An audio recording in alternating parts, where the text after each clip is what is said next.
Hey everybody, it's Sam from G&Z. Hope you're doing well on this beautiful sunny Thursday. So this is our Easter encouragement for our fourth day in a row. We've got one more to come tomorrow. We might do one on Sunday, who knows, maybe.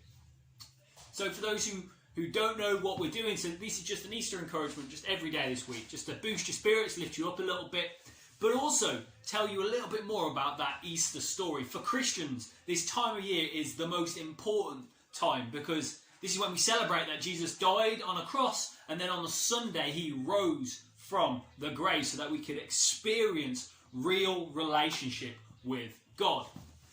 And today, as I've been reading my Bible, as I've been kind of seeing what is it that God wants to talk to me and to you about, today, just for those who aren't aware, is Maundy Thursday. It's the day before, or the day where Jesus was handed over to the Jewish temple, where he was going to then be convicted of something that he hadn't actually done, but because they wanted him dead, they could convict him of it. One of the sad things about it is actually how one of his mates, who'd been around with him for 3 years, following him under his teaching, chose to betray him.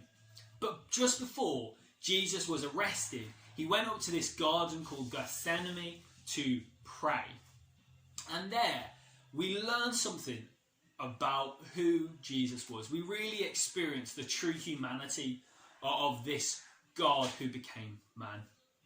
There we see that he asks his mates who he brings up with him to say, can you just stay a stone's throw away and pray for me during this time? And then Jesus goes a few meters away and then begins to pray to his God, his Father. And in this passage we learn that Jesus knew what was about to happen. He knew that he was going to be handed over. He knew that he was going to be crucified on a cross. He knew he was going to be beaten at and sworn at. He knew all these things. And as he prayed to God, what he says is, he says, Father, if you want, you can save me, save this time of great pain. Jesus knew he was about to experience the most agonizing death he could possibly imagine.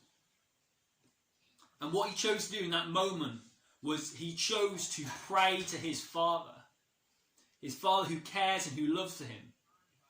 But what we learn about Jesus is something beyond just that he experienced great pain. We learn, what does he do? In this moment, he says, you can save me from this crime of great pain. You can stop coronavirus happening. You can stop people dying.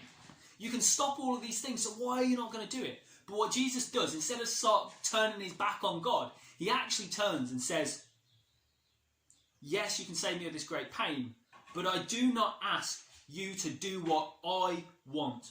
Do what you want for me. In this moment where he was about to experience a crucifixion, the crucifixion, just so you know, is where the word excruciating comes from, because it was so painful. Jesus, instead of turning away from God and saying, no, I'm not doing that, actually says, whatever you want for my life, that is also what I want, even if it ends in death for me, even if it ends in agony. And the word I think God wants to share with us today is, you may be experiencing something painful in your life. You may be finding the coronavirus a time where you don't like this isolation.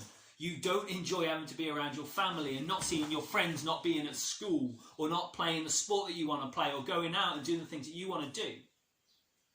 But I want to try and encourage you.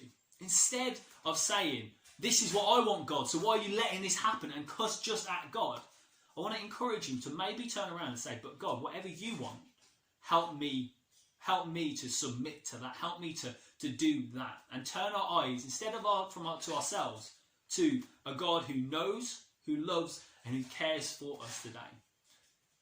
And that's what I want to encourage you with.